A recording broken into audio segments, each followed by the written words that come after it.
Okay, here's the 28 coach. It's the 10th of July 2009.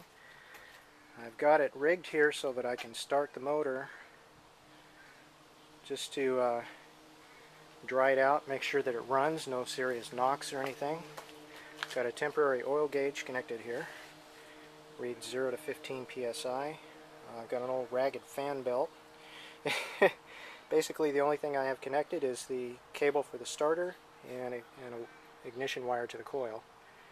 And so I've got a little bit of gasoline in the vacuum tank there, just enough to make it run. I've got a battery charger connected to the battery temporarily here. And this is my ignition switch, so I'm going to connect the wire and hit the starter, and we'll see what happens here.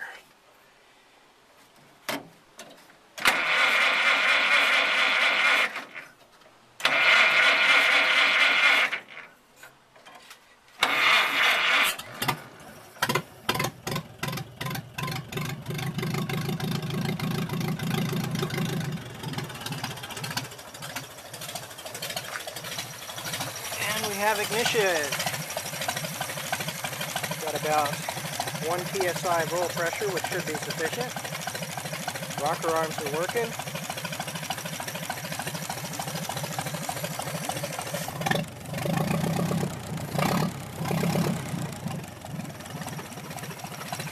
I'm going to let it run for a few minutes just to dry it out, and then I'll shut it off.